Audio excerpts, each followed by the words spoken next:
Om Swastiastu. Assalamualaikum warahmatullahi wabarakatuh.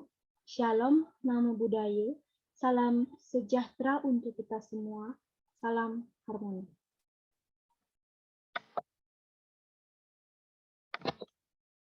Baik, di sini saya akan menyampaikan review materi mata kuliah teori dan praktikum konseling humanistik yang diampu oleh Bapak Dr. Kadek Suryanoto SPD MPD Kons dengan Ibu Putu Ari Damayanti SPD MPD. Baik, sebelumnya perkenalkan nama saya Niwayan Yuni Atsita dengan NIM 201101109 dari kelas BKA. Nah, topik pembahasan pada kali ini yaitu yang pertama, tokoh teori konseling humanistik, yang kedua, konsep pokok teori kepribadian Carl Rogers, dan yang ketiga ada terapi Rogers. Yang pertama saya akan membahas tentang tokoh teori konseling humanistik. Nah, tokoh teori konseling humanistik di sini yaitu Carl Rogers. Carl Rogers lahir pada tanggal 8 Januari 1902 di Oak Park, Illinois, pinggiran Chicago. Rogers meninggal dunia pada tanggal 4 Februari 1987 karena serangan jantung. Rogers adalah putra keempat dari 6 bersaudara. Rogers dibesarkan dalam keluarga yang berkecukupan dan menganut aliran Protestan fundamentalis yang terkenal keras dan kaku dalam hal agama, moral, dan etika. Rogers dikenal sebagai seorang tokoh humanistik aliran fenomenologi dan eksistensial, serta psikolog klinik dan terapis. Ide-ide dan konsep teorinya banyak didapatkan dalam pengalaman terapeutiknya. Nah, sudut pandang Rogers, kunci utamanya ialah bahwa orang cenderung berkembang ke arah positif. Dengan kata lain, mereka akan memenuhi potensi mereka kecuali kalau mereka mengalami rintangan. Sehingga Rogers juga berpandangan bahwa semua orang pada dasarnya adalah baik.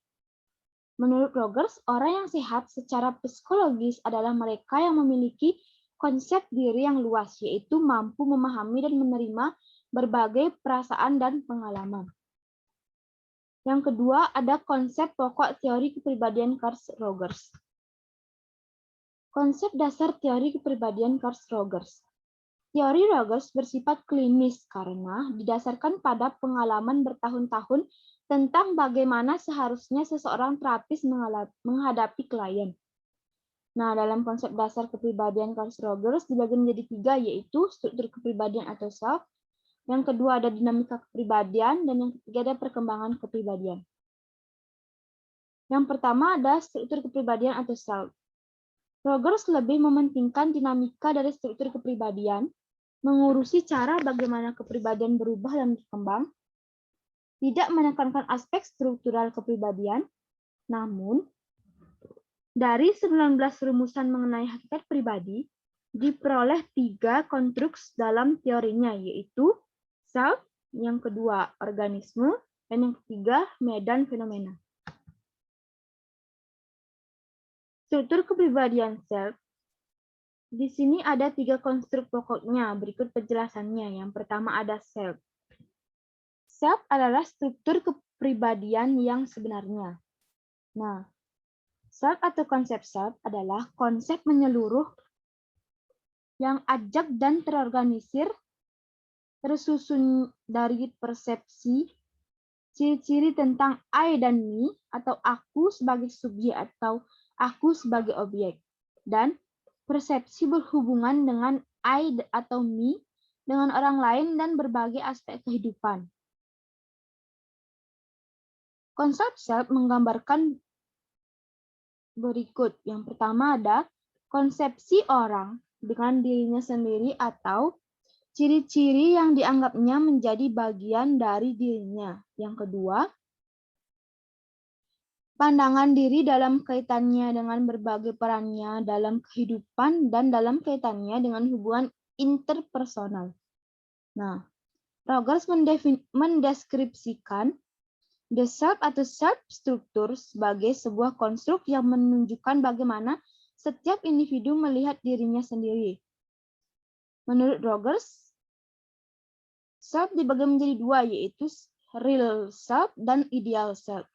Nah, real self ini adalah keadaan diri individu saat ini, sedangkan ideal self yaitu keadaan diri individu yang ingin dilihat oleh individu itu sendiri atau yang ingin dicapai oleh individu itu tersebut. Selanjutnya ada organisme. Nah, pengertian organisme mencakup 3 hal, yaitu yang pertama makhluk hidup. Nah, organisme adalah makhluk lengkap dengan fungsi fisik dan psikologisnya, tempat semua pengalaman dan segala sesuatu yang secara potensial terdapat dalam kesadaran setiap saat. Yang kedua ada realitas subjektif.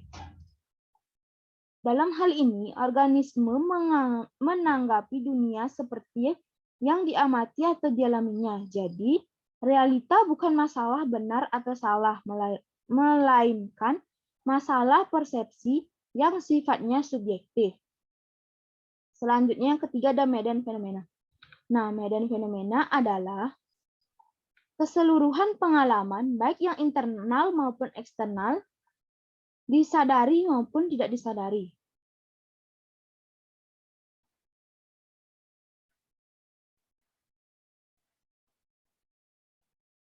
Sebelumnya organisme ada holisme.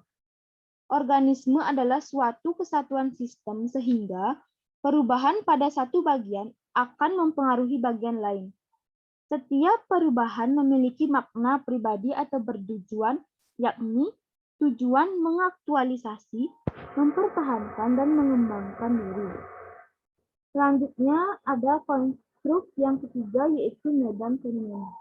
Nah, medan fenomena adalah keseluruhan pengalaman, baik yang internal maupun eksternal, disadari maupun tidak disadari.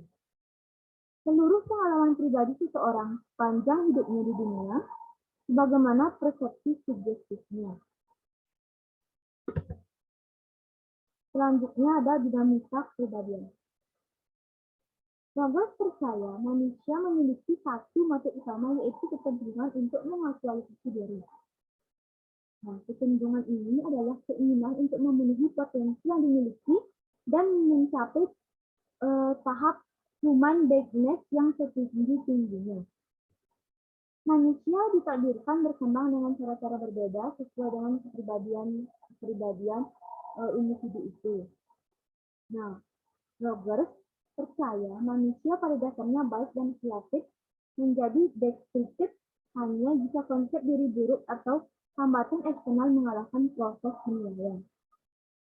Untuk mendapatkan tujuannya, manusia harus mampu membedakan perilaku progresif atau perilaku yang mengarah pada aktualisasi diri dan perilaku regresif atau perilaku yang menghalangi pada tercapainya aktualisasi diri. Nah, dalam dinamika kepribadian, Rogers mengemukakan 5 sifat khas dari seseorang yang berfungsi penuh, yaitu keterbukaan pada pengalaman, kehidupan eksistensial, kepercayaan terhadap organisme orang sendiri, perasaan bebas, dan kreativitas. Selanjutnya ada perkembangan kepribadian. Dalam perkembangan kepribadian, Rogers tidak fokus mempelajari tahap pertumbuhan dan perkembangan pribadi, tetapi lebih tertarik untuk meneliti bagaimana evaluasi dapat menuntun untuk membedakan antara pengalaman dan apa yang orang persepsikan tentang pengalaman itu sendiri. Nah, contohnya, seorang anak perempuan yang baik disayang oleh orang tuanya. Dia menyukai kereta api, lalu ia mengatakan ingin menjadi insinyur mesin dan nantinya menjadi kepala stasiun kereta api. Tetapi orang tua anak tersebut tidak mengizinkan karena itu pekerjaan laki-laki. Nah, hasilnya anak tersebut malah merubah konsep dirinya. Dia menganggap dirinya bukan gadis yang baik karena tidak menuruti keinginan orang tuanya. Nah, dia berpikir orang tua tidak menyukainya dan dia tidak tertarik lagi sehingga anak itu tidak tertarik dengan pekerjaan itu selamanya. Nah, dalam hal ini beberapa pilihan sebelumnya artinya beberapa pilihan sebelumnya mengubah realitas seseorang anak karena ia tidak buruk dan orang tuanya sangat menyukai dia dan dia ingin menjadi insinyur. Dalam hal ini, image anak tersebut akan keluar dari tahapan pengalaman aktualnya. Jika gadis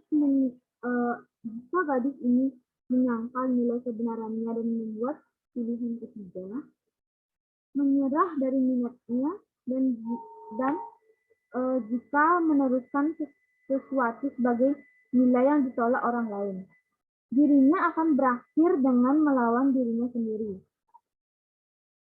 Dia akan merasa seolah-olah dirinya tidak mengetahui dengan jelas siapa dirinya dan apa yang diinginkannya. Maka ia akan berkepribadian keras dan tidak nyaman. Jika penolakan menjadi style dan orang tidak menyadari ketidaksesuaian dan dirinya, maka kecemasan dan ancaman muncul akibat orang yang sangat sadar dengan ketidaksesuaian. Sedikit saja seorang menyadari perbedaan antara pengalaman organismik dengan konsep diri yang tidak muncul, kesadaran telah mengubah merasakan kecemasan. Nah, dalam hal ini, Rogers mendefinisikan kecemasan itu sebagai keadaan ketidaknyamanan atau ketegangan yang sebabnya tidak diketahui. Ketika seseorang menyadari ketidaksesuaian antara pengalaman dengan persepsi dirinya, kecemasan akan berubah menjadi ancaman terhadap konsep diri yang sesuai. Nah, kecemasan ini membuat orang berada dalam perasaan tegang yang tidak menyenangkan. Oleh karena itu, dibutuhkan untuk mengembangkan diri dan minat bakat individu agar memperoleh jiwa yang sehat. Selanjutnya, topik pembahasan yang ketiga yaitu terapi Rogers.